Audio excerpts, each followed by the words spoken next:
Alright everybody, welcome back to the farm today. Not a lot has been going on. We've been dealing with some weather issues and other things.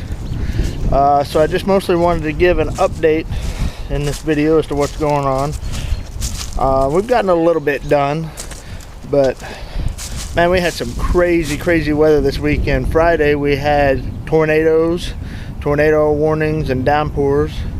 And then Friday night a cold front came through, and early Saturday morning we had ice and snow. And Sunday it warmed back up in the 50s, and today, Monday, it's going to be back up in the 60s. So crazy weekend weather.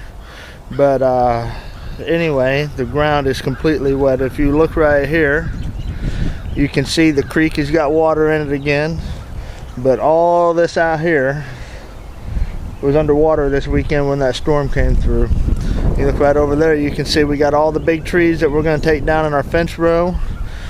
But today, since it's too wet to be out with the tractor, I'm going to do some things around the property that need to be done. I'm out here checking game cams, replacing batteries and moving a few of them. In this video, talk a little bit about what we've got going on as far as fencing and all that, and why it's good to have good fences. So we'll just get into it.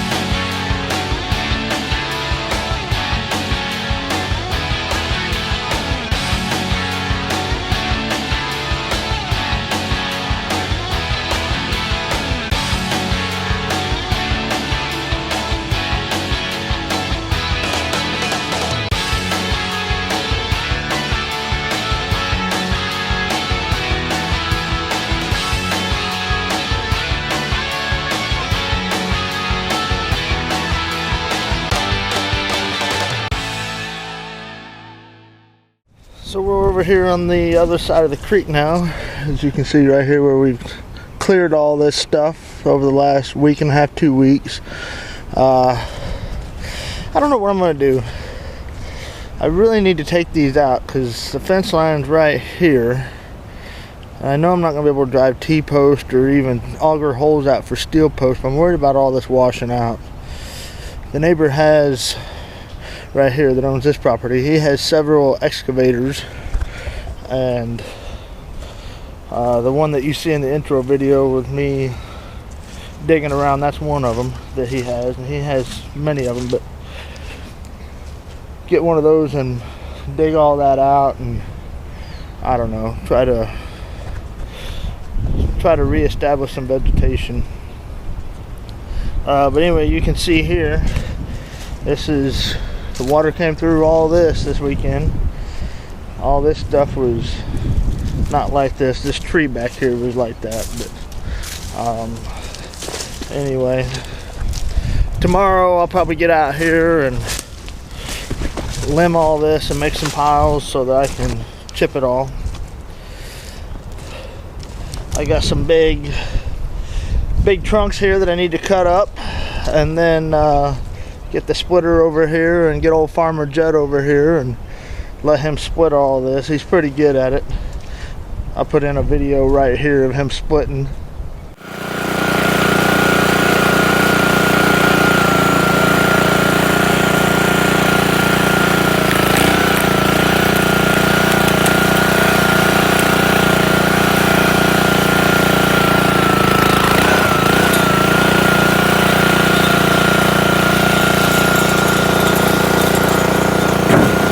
So yeah, so we have that to address. We still have to come down this fence line and clean a bunch of this up, which will happen. Also, got to fix this again. I damaged it a little bit when we were working. There we go, fixed that. A little bit of a boot hill took care of that. I don't know, I'll probably come in here with a tractor and a box blade and start right here and just try to take this little ridge right here out. Anyway, I apologize, this video is kind of shaky and sounds funny. I'm using the GoPro, it's pretty windy out here today. But anyway, brings my next topic up of fencing. And that old saying that good fences make good neighbors. And that is true. So out here in this part that we have cleared has just been overgrown for years and years. And people have been coming on this property and hunting and just doing whatever they want to do out here because it was all woods. And I've had one of my trail cameras come up missing. I got it back, ended up finding who took it based off of getting caught on another camera on the property. So let that be a lesson to you. If you're going to take a camera off of a property, there's probably more than one, so don't do it. Stealing's bad. But anyway, when I get the fences up, we won't have that issue, hopefully. Another issue that we're having because we don't have fences is either stray dogs, dogs that people own that they just let run around free out in the country, or coyotes. And that is an issue because this past week our peacock got killed, and it was a pretty bad deal. We really liked him, and he's no longer with us. He got killed, and I followed the trail of feathers and it leads off to a neighbor's place, and I don't know if it was a dog or a coyote. We've got coyotes out here, but anyway, so I can only speculate. So getting the fences up will help with that, help protect our animals, protect our property, and should make things a little bit easier around here. Plus we get to use our land. So when we walked through there's all these trees. These are the last few trees that were over there that you saw the stumps where we crossed the creek.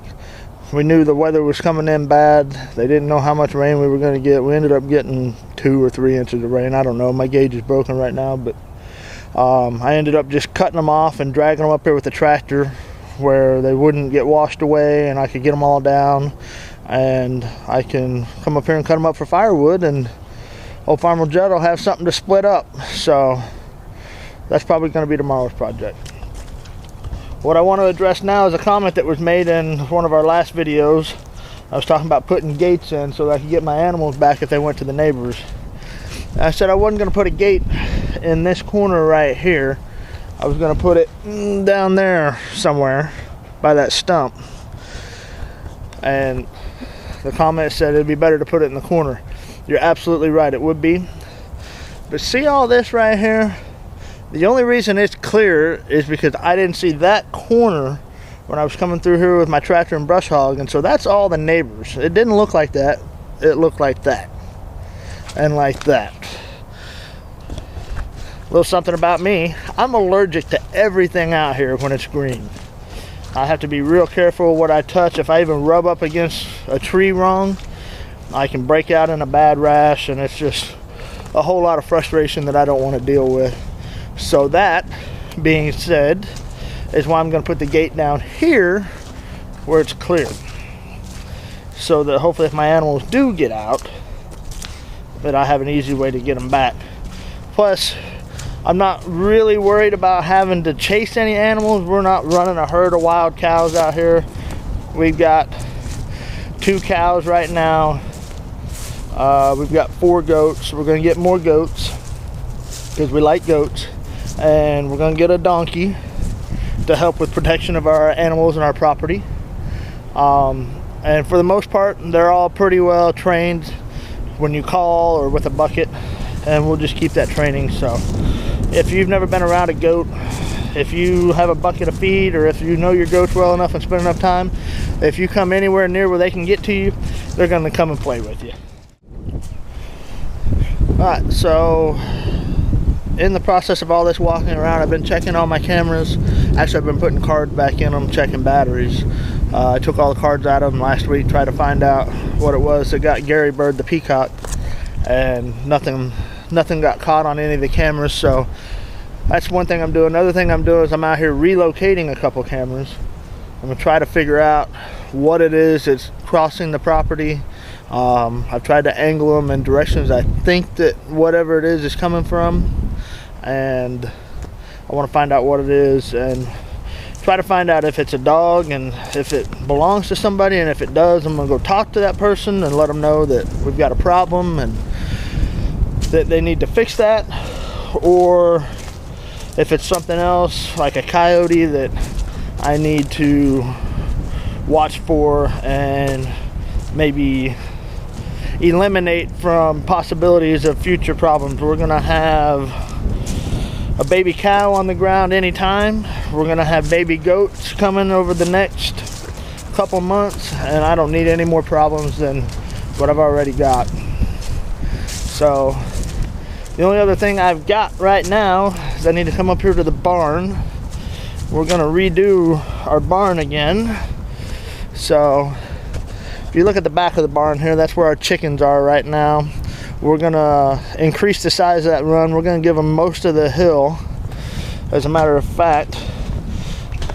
So you can see right here, you can see all this trash and debris that's up on the hill right here. That's how high the water got over the weekend. Generally speaking, it might get another foot higher than that as the highest I've seen it, maybe a little bit more. But we're gonna increase the size of this run to about where the flood line max is, so they'll have all this hill. And then off the back of the barn here, we're going to take those doors off that I put on the back here, and then we're going to make a goat pen out here in this portion for the mama goats. And I'm going to put some stalls off the back of this barn, kind of like what's on the front, for mama goats, and then they can just come in the barn to be milked and whatnot. So we're doing that. But today I have got to fix the doors on the front of the barn. The doors on the back are screwed shut, so only one of them comes open. But here in the front they both open, so I can get the tractor out. And you can't really see, but the wind is pushing on these doors. It's pretty windy, and the south side of our barn is open. And so I've got it fixed to where they won't blow open, but I need to fix it to where when we do have them open, we don't have to put something in front of the door. So that's what I'm working on right now.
Alright, so there we go. That's what we got for now. I might have to redo this one. I don't know if I've got enough solid material back there. But on this side over here, I know I do, because I put it right in some framework right there. So that's gonna hold. Shouldn't have to worry about that too much. But anyway, when we built this barn, this is just a pre-made carport. One of those ones you can buy, you see them all the time. And then I got a bunch of pallets from work to fill in the walls right here, and then put 4x4s in for my doors. And then we used a bunch of pallets for the stalls too, and then framed in the roof obviously. But we'll do something similar off the back here, off right out here, and then we can just bring the goats right in and they can get milked right there. So anyway, so that's just a little update, a little bit different from the normal video that we do with work and everything. Work's kind of at a standstill today because of how wet it is, and I don't want to turn this place into a big old mess with the tractor. So I'll keep you updated as we go, and hopefully we'll be ready to start putting in fences here in 3 to 4 weeks. And then we'll get started and we can get more animals and be able to use our property more. So this was all a fresh beginning, a fresh start, and that's what we're trying to document here, is how you take a piece of ground that's been left abandoned for a while and not taken care of and bring it back to being usable. Anyway, yeah, I hope you enjoyed it. If you did enjoy it, hit the like button, subscribe. That way when we put out a new video, you'll know. And you can follow us on Instagram at GreenFields Family Farm and at Facebook. And you can follow us on Facebook at GreenFields Family Farm as well. Leah's always posting pictures and stuff every so often on there, so that's a way to stay in contact with us. Anyway, so yeah, so thanks for being here and thanks for watching, and we'll see you in the next one.